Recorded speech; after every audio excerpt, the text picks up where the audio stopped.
진행 중에 있습니까? 이렇게 참여하셔도 되겠습니다. 자, 오늘 이 역사, 선과 악의 역사, 성경 역사 가운데서 이 바벨탑 사건을, 그리고 그 사건이 주는 교훈을 함께 나누고자 합니다. 하나님의 은혜가 함께하길 바라고, 이 마지막 때를 살아가는 우리의 모습과 비추어서 어떠한 부분이 또 공통점과 차이점이 있는지를 살펴봤으면 좋겠습니다. 자, 먼저 성경 말씀 창세기 11장 1절로 4절의 말씀입니다. 창세기 11장 1절로 4절 말씀 보겠습니다.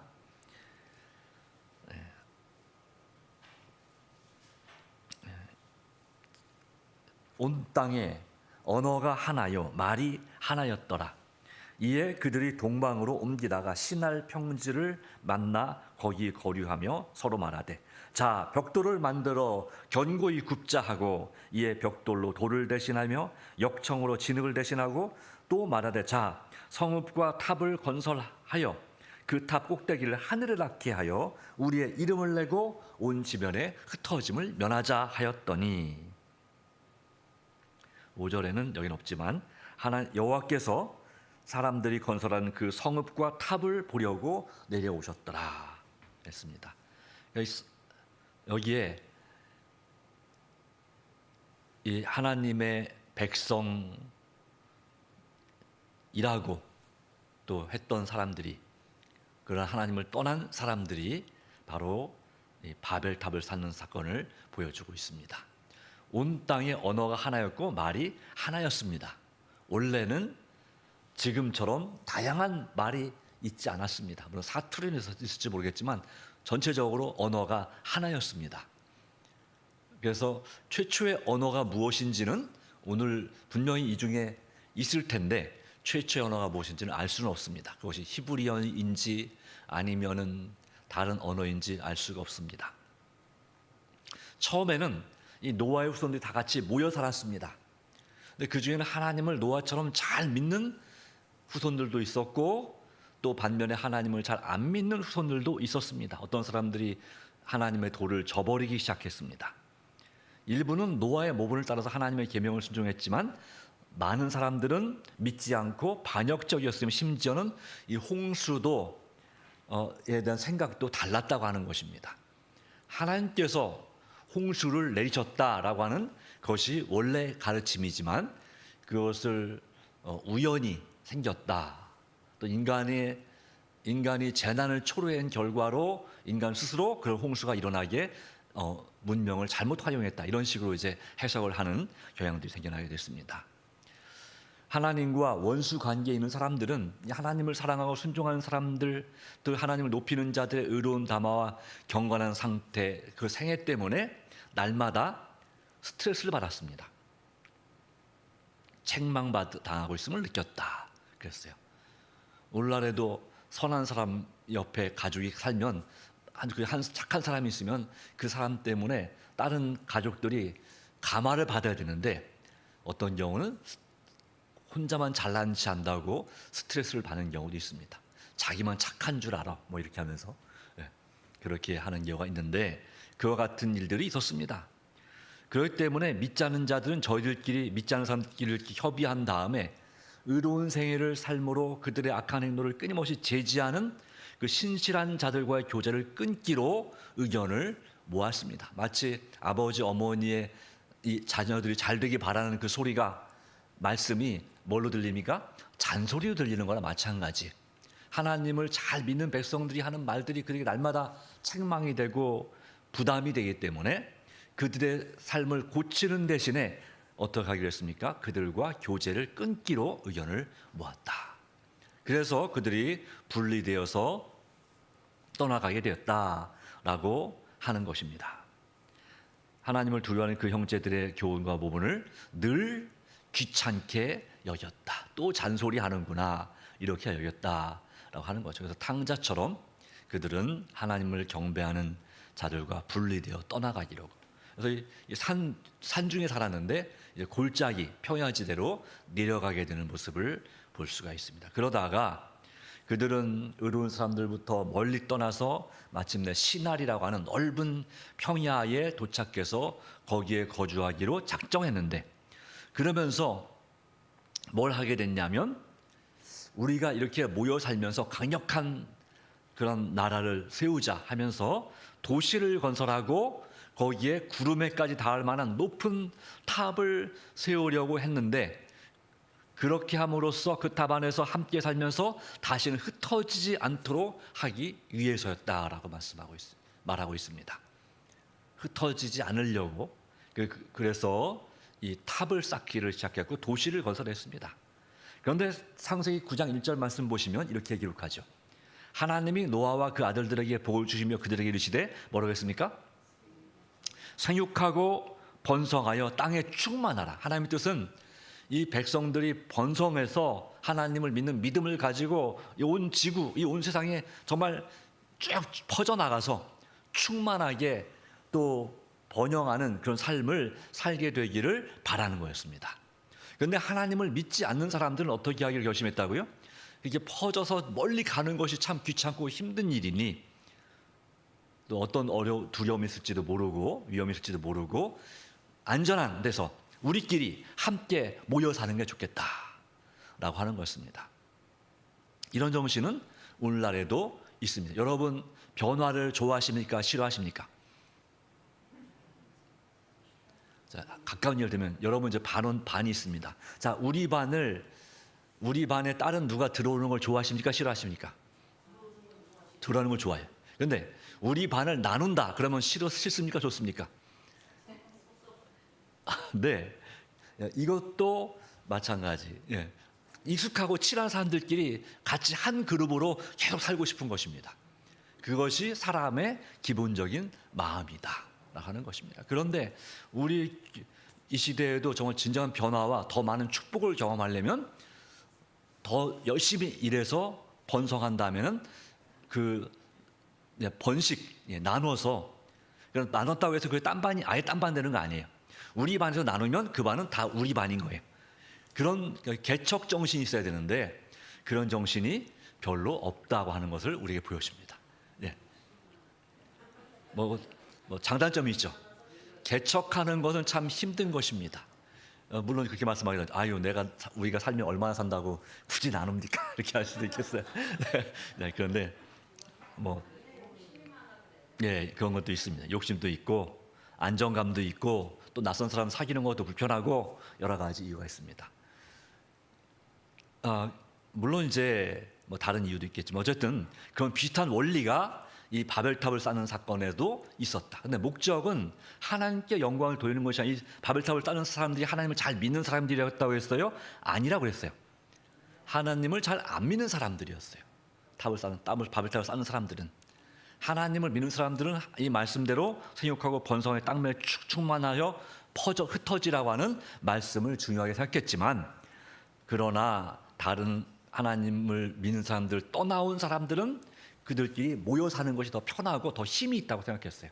왜 숫자가 많아야지 일단 더 강한 여러 가지 생산이나 여러 가지에 많이 도움이 될 수 있고 생존에 도움이 될 수 있고 또 여러 가지 면에서 정치, 군사 또 경제 이런 면에서 사람들이 많으면 많을수록 더 큰 힘을 얻는 것이 사실이거든요. 그런데 문제가 뭐냐면 도시에 대하여 권면하기를 말씀은 할 수만 있으면 시골에서 사는 것이 좋다라고 하죠. 왜 그렇습니까? 도시가 좋은 면도 편리하고 좋은 면도 많고 풍성한 것도 많지만 문제점이 있습니다. 뭐가 있습니까? 도시 첫째, 사람들이 많이 모여 있다 보니까 인색하고 싸우고 불편하고 그리고 범죄가 점점 많이 발생합니다. 사람들이 악해집니다. 그리고 또 뭐가 있냐면 공기가 무척 나빠지죠. 분위기도 마찬가지로 같이 모이면 더 분위기가 좋아질 것 같은데 의외로 생각보다 안 좋을 때도 많습니다. 그리고 환경 오염으로 인해서 여러 가지 불편한 것들이 많이 생기는 것도 사실입니다. 물론 좋은 점도 있지만 교육이나 이런 면에서는 좋은 면이 있어서 사람들이 도시로 모여 살았지만 그러나 일은 도시 사더라도 살기는 공기 좋은 시골에서 사는 것이 더 좋다고 하는 것이 요즘 들어서는 사람들이 좀 잘 사시는 분들이 그렇게 하죠. 좀 못 사는 사람들은 그렇게 아주 잘 살지 않은 분들은 그냥 도시에 살고 아파트가 편하고 정말 잘 사시는 분들은 전원 생활하고 왜 돈이 있으니까 내가 할 수 없는 걸 관리인 시켜가지고 다 돌볼 수 있고 챙길 수 있고 여러 가지가 되니까 그렇게도 합니다.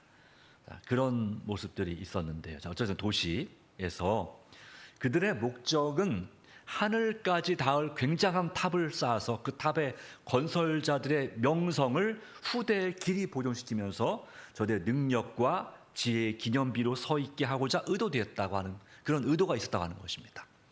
그래서 어떻게 하면 가장 건물을 높이 쌓을 수 있을까 고민하다가 돌이나 나무나 그런 것보다는 뭘로 하자? 벽돌을 굽자. 그 다음에 시멘트로 이런 이런 걸로 회 같은 걸로 중간에 넣는 것이 아니라 그 다음에 뭘 넣자? 아주 방수되고 튼튼한 잘 붙는 역청이라고 하는 오늘날로 말하면 아스팔트 같은 거 그런 석유에서 나오는 그런 끈적끈적한 걸로 이제 그렇게 해가지고 탑을 올리기 시작했습니다. 자, 이런 일이 지금도 있을까요? 탑 쌓기 경쟁, 바벨탑 쌓기 경쟁도 지금도 합니다. 자, 보시면 자, 여기에 세계 최고의 빌딩 순위가 있습니다. 자, 이게 잘 보이진 않는데 그냥 제가 읽겠습니다. 10위가 중국 홍콩에 있는 인터내셔널 커머스 센터 484m. 그다음에 대만 타이베이의 101층 빌딩 유명하죠. 508m. 쭉 올라가서 중국, 미국 그다음에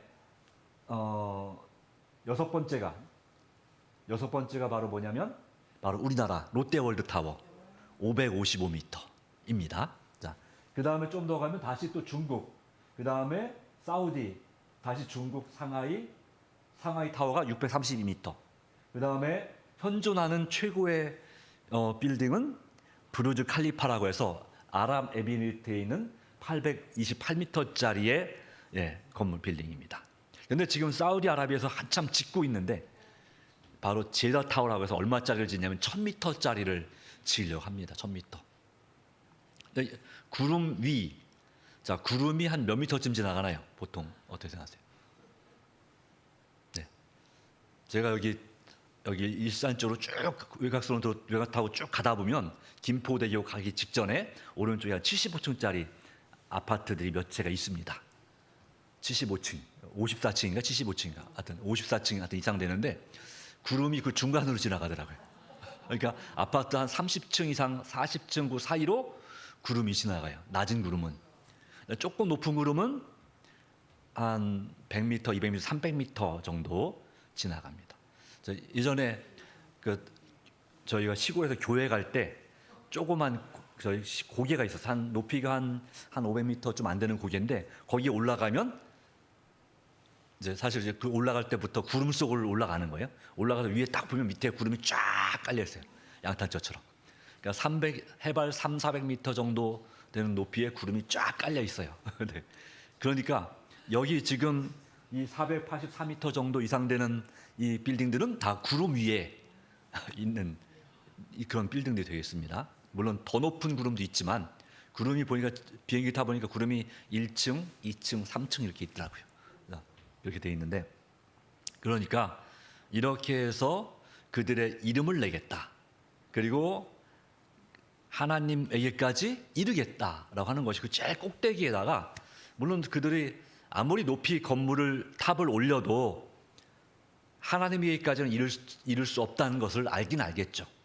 그래서 뭘 시도했냐면 게이트라고 해서 어떤 초과학적으로 거기를 들어가면 다른 곳으로 이동할 수 있는 순간 이동할 수 있는 그런 것을 생각을 했어요.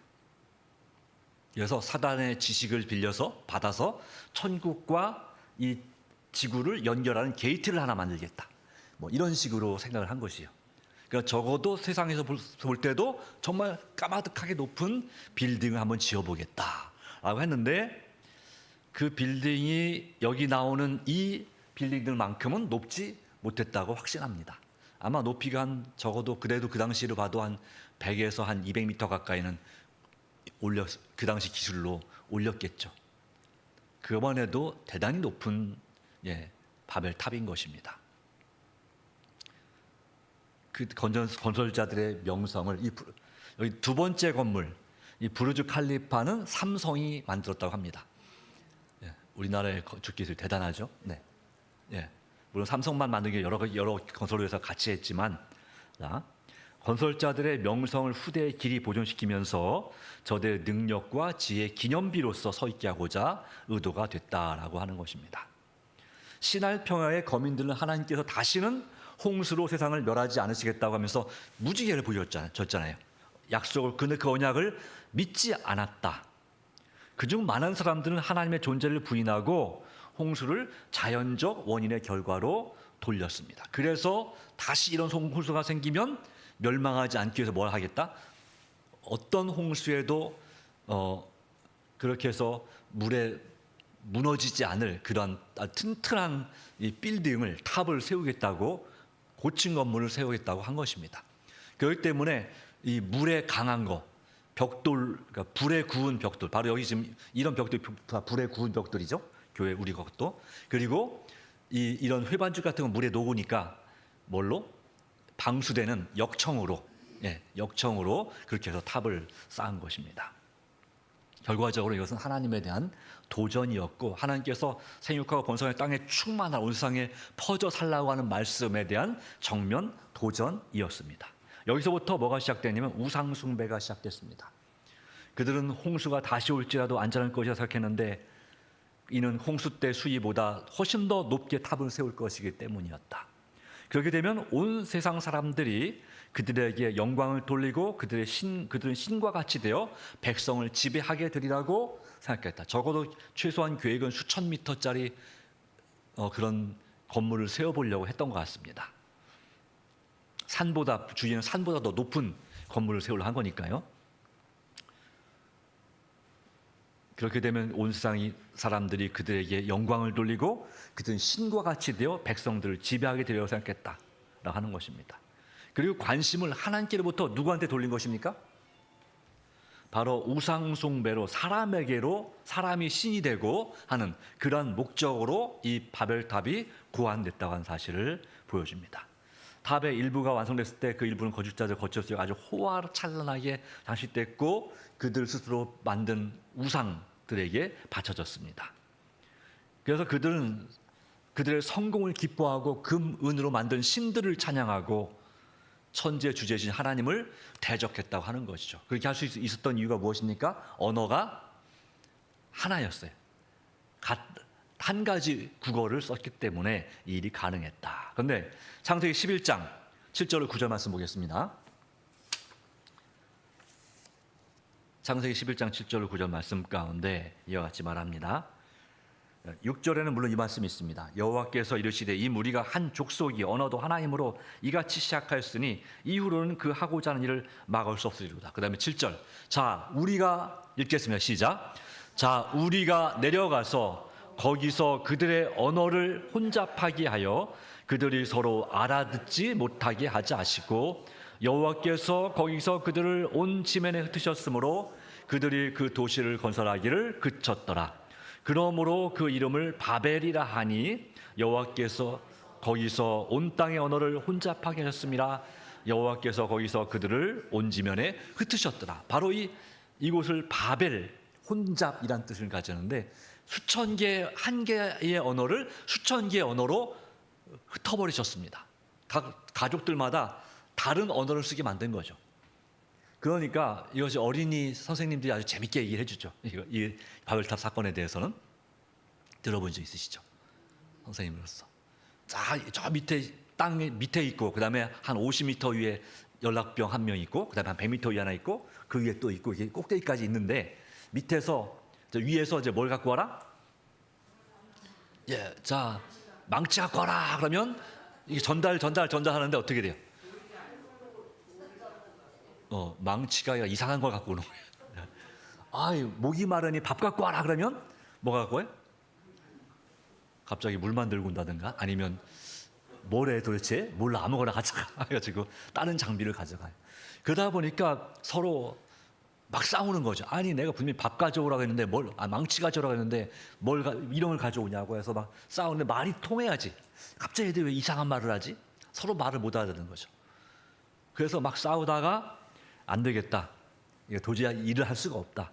그래서 그들이 그런 말 통하는 사람들끼리 모여 해가지고 보니까 하나님께 그래도 자비롭게도 그 민족별로 아마 이렇게 하나님께 만드신 것 같아요. 셈의 후손은 셈의 후손대로, 함의 후손은 함의 후손대로, 그리고 야벳 후손은 야벳 후손대로 그렇게 그 좀 비슷한 언어들로 만들어 놓으셔서 바로 그들이 결국은 이 바벨탑 쌓는 것을 그만두고 이제 각자 살 길을 찾아서 나가게 됐습니다. 이와 같이 살아남는 이들은 이와 같이 말하고 있습니다. 그들은 자신을 높여 하나님을 대항하였다. 그러나 하나님께서는 저희 일이 완성되도록 허락하지 않으셨습니다. 왜? 하나님 뜻에 어긋나는 거기 때문에. 저희가 탑을 높이 쌓았을 때 주께서 두 천사를 보내사 저희 일을 혼란시키셨다. 그래서 그 저들의 말을 혼동시켜 버림으로 흩어지게 되었음을 보여줍니다. 그렇게 된 후로는 하나님의 통일성이 없었고 그리고 이해할 수 없었고 그래서 뿔뿔이 흩어졌다라고 하는 것입니다. 이 바벨탑 사건만 아니었으면 우리가 다 어디를 가든 말이 통할 텐데 안타까운 일입니다. 그러나 천국에 가게 되면 말이 다시 하나가 될까요? 네, 하나의 언어가 될 거라고 믿습니다. 천국의 언어로 다시 통합될 거라고 믿습니다. 또는 마음으로 통하는 언어가 되겠죠. 자, 이때까지는 그래서 결과적으로는 집단으로 목적이 흩어지게 됐는데 지도를 본다면 물론 제일 처음에 우리는 먼저 에덴 동산에서 역사가 시작됐습니다. 에덴 동산이 오늘 이라크 중간쯤 된다고 생각합니다. 그리고 북쪽으로 또 남쪽으로 사방으로 이 네 강이 유프라테스 강, 티그리스 강, 그리고 기온 강, 비손 강이 흘러나갔다고 그렇게 여겨집니다. 다만 이제 이 북쪽에 홍수로 치대가 높아지고 이 중간이 낮아지면서 이제 물이 지금은 두 강만 남았어요. 그래서 티그리스 강, 성경에 히데겔로 돼 있죠. 히데겔 강과 남쪽에 유프라테스 강이 쭉 흘러서 이제 이란 그쪽에 있는 그 만으로 흘러 나갑니다. 자, 그랬는데 처음에 이 바벨탑이 있었던 데가 바로 이 거의 그 에덴 동산에 있던 데는 거의 비슷한 곳이 아니었나 생각이 됩니다. 바벨론 지역에서부터 이 빨간색은 이 셈족입니다. 아르박삿, 엘람, 아술은 셈의 후손이고 그리고 초록색은 야벳의 후손. 그래서 서북쪽으로 이렇게 퍼져 나갔습니다. 그리고 이 함의 후손은 검정색이죠. 검정색은 이제 서쪽에 바로 서남쪽에 아프리카 지역으로 그렇게 퍼져 나가게 됐습니다. 이렇게 볼 때에 이 셈족이 황인족일 가능성이 무척이 높습니다. 여기서 이제 동쪽으로 간 사람들이 마침내 이르게 되는 거니까요. 그리고 야벳족인 백인종은 서쪽으로 그리고 함족인 흑인종은 아프리카 지역으로 그렇게 향하게 됐습니다. 그래서 이렇게 서북 쪽에 그리고 동남 쪽에 동남 쪽에 그리고 서북 쪽에 야벳 그리고 서남 쪽에 함 족이 있게 됐고 그리고 창세기를 통해서 본다면 이렇게 흩어졌다고 볼 수 있겠습니다. 네. 그래서 사우디아라비아 중간에서부터 물론 이제 요즘 그 진화론을 믿는 사람들은 이 인류가 아프리카에서부터 시작됐다고 말합니다. 쭉 내려 빨간색 중간 있죠. 네. 그 아프리카 중간에 빨간 화살표가 있는 지점부터 시작해서 세계로 퍼져 나갔다고 그렇게 말합니다만은 성경은 그것이 아니라 지금의 중동 지방, 이라크 지방에서부터 서북 쪽으로는 가서 이제 유럽 인종이 됐고 그리고 남서쪽으로 가서 아프리카인들이 됐고 그리고 동남쪽으로 가서 이제 일부는 인도 그리고 동남아시아로 해서 호주까지 이르고 또 일부는 배를 타고서 이제 태평양으로 가고 일부는 쭉 와서 어디로 이 중국에서 우리나라로 그리고 일본까지 전해지고 그 또 남은 일부는 어디로 갔다고요? 더 북쪽으로 해서 시베리아를 지나서 어디로 가요? 알래스카로 해갖고 북아메리카 더 나가서 중앙아메리카, 남아메리카까지 내려가서 바로 북아메리카에서 인디언 문명이 있었고 그 다음에 중아메리카의 아즈테크 문명 그리고 남아메리카의 잉카 문명이 그렇게 발전하게 되는 모습을 볼 수가 있습니다.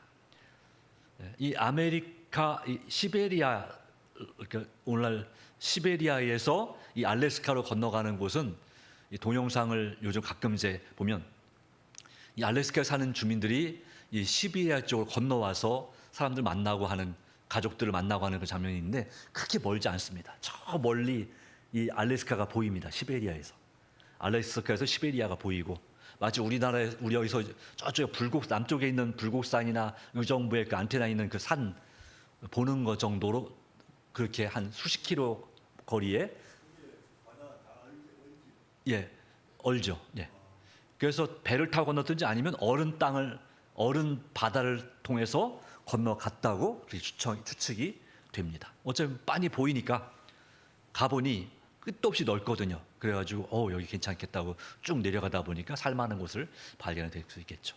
자, 이렇게 해서 온 세계에 퍼지게 되었다라고 하는 것입니다. 그리고 하나님의 진노의 표시로서 하늘에서 내리친 벼락이 탑 꼭대기를 허물어 땅에 떨어지게 했습니다. 이렇게 하여 하나님께서는 반역한 인간들에게 당신을 지키 높으신 하나님이심을 당신이 하나님이심을 알게 했다라고 하는 것이죠. 이 분사는 온 땅에 사람이 살게 하는 수단이었고 주의 목적이 바로 하나님의 뜻을 방해하려고 바벨탑을 쌓았던 그들의 시도를 통해서 성취되게 된 것입니다. 그러면 사람들이 세계 각처에서 나라들을 건립하게 나갈 때 그들이 그분의 뜻에 관한 지식을 지니고 가서 진리의 빛이 대대로 밝게 빛을 비추도록 하는 것이 그분의 목적이었습니다. 그런 의미에서 볼 때 우리 조상들은 이 하나님을 믿는 신앙을 가지고 이 나라까지 왔던 것이 분명합니다. 중국에도 전해지고 그래서 상제라고 하는 그 개념, 또 옥황상제든 상제든 그 하늘의 하나님을 믿고 두려워하는 그런 사상들이 있어 왔다는 사실을 보여주고 있습니다. 자, 그런데 사단은 이제 이 모든 것을 사람들로 하여금 하나님을 떠나게 만들고 그리고 공의, 순결, 사랑 등 이런 하나님 속성을 압박, 폭력, 잔인에 의해서 밀려나게 만들었습니다. 그러나 우주의 창조주이고 지혜와 사랑과 진리가 무한하신 하나님은 여전히 천지의 최고 통치자이시고 그분의 권력에 도전하고서 벌받지 않을 수 있는 자는 아무도 없다는 분명한 증거가 주어집니다. 바벨탑 건설자들의 계획은 결과적으로는 수치와 패배로 끝났습니다. 그들의 교만의 기념비는 그들의 어리석음의 기념비가 됐습니다. 나중에 아브라함 그리고 다니엘 당시에 바벨론이란 왕국과 제국이 다시 이 지역에 건설됐습니다. 다니엘 3장에 느부갓네살 왕이 두라 평지에 그들을 최고 높이고자 하는 금신상을 세우기도 했지만 그리고 이 마지막 시대에 영적인 바벨론이 이제 교회를 중심으로 해서 만들어진 것도 사실입니다. 지금도 사람들은 여전히 자아를 의지하고 하나님 율법을 배척하는 노선을 따르고 있고 사단이 하늘에서 실천에 옮기고자 했던 원칙, 바로 가인을 지배했던 원칙이 오늘날 이 세상에 영향을 미치고 있습니다. 우리 시대에도 이런 탑을 건설하는 사람들이 있습니다. 꼭 눈에 보이는 이런 높은 고층 빌딩이 아니라 할지라도 무신론자들은 과학계의 상상적 추론으로 학설을 만들고 하나님 말씀을 배척합니다. 하나님의 도덕적 정부를 비판하고 그분의 율법을 비판합니다. 악이 속히 징벌되지 않기 때문에 마음이 담대하게 악을 행하는 것도 있다는 사실을 보여줍니다. 그리고 심지어 기독교 안에도 많은 사람들이 하나님의 진정한 단순한 가르침을 떠나서 사람의 이론과 그런 것을 받아들여서 이 바벨탑이 하늘로 올라가는 길이라고 가리킵니다. 그리고 하나님 율법을 순종하고 계명을 지키지 않고도 구원받을 수 있다고 가르칩니다. 또 놀랍게도 많은 사람들이 그 이야기를 잘 따라갑니다. 어떤 사람들은 부귀와 권력, 돈과 권력으로 자기의 천국을 만들어 보려고 애를 씁니다. 그것도 역시 바벨탑입니다. 인권을 짓밟고 하나님의 권위를 멸시합니다. 그러나 결국 그런 사람들은 어떻게 됩니까? 반드시 그 결말은 실망과 불행만을 당하는 모습을 우리는 보게 되죠. 이제 하나님의 조사의 때가 임박했습니다. 심판의 때가 임박했습니다. 이제 지존자께서 인간이 건축한 사상과 권력과 돈과 그런 명예의 바벨탑을 보시려고 강림하실 것입니다. 그분의 주권이 드러날 것입니다. 인간들의 사업이 그분 앞에서 참으로 아무것도 아님이 드러나게 되고 심판을 받게 될 것입니다. 그러므로 이 시편 33편 10절 11절 말씀입니다. 같이 읽겠습니다. 시작. 여호와께서 열방의 도모를 폐하시며 민족들의 사상을 무욕해 하시도다. 여호와의 도모는 영영이 서고 그 심사는 대대에 이르리로다. 네, 그렇습니다. 이 바벨탑 사건이 우리에게 어떤 교훈을 주고 있습니까? 하나님이 없으면, 하나님을 떠나면 인간 스스로 자신을 높이고자 하는 그런 자만심과 교만한 마음에 빠져들게 되어 있습니다. 그리고 혼자가 아니라 여럿이 모이면 모일수록 더 그런 일을 더 쉽게 하고자 추구합니다. 돈과 권력과 명예, 또 대통령이 되어서도 마찬가지죠. 왕이 돼서 마찬가지죠. 지금 정말로 국민들을 사랑하고 백성들을 사랑하는 대통령과 왕이 돼야 되는데 자기 만족과 거기에 빠지면 어떻게 됩니까?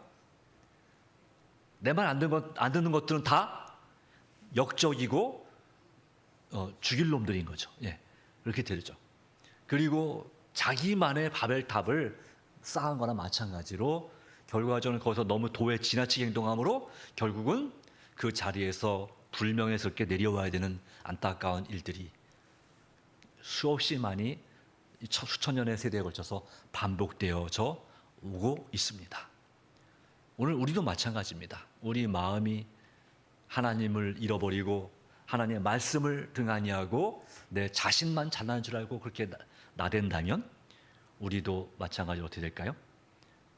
하나님께서 흩어버리시는 그런 심판을 경험하게 될 것입니다. 그러므로 주님 앞에서, 하나님 앞에서 우리가 어떻게 해야 될까요? 겸손하게 하나님을 의지하고 정말 그런 바벨탑 같은 여러 가지 탑이 우리 주변에서 세워질 때 거기에 흔들리지 말고, 거기에 유혹당하지 말고 내 자신을 높이는 것이 아니라 하나님께 영광을 돌리는 오직 그런 삶을 살기로 굳게 결심하시게 되기를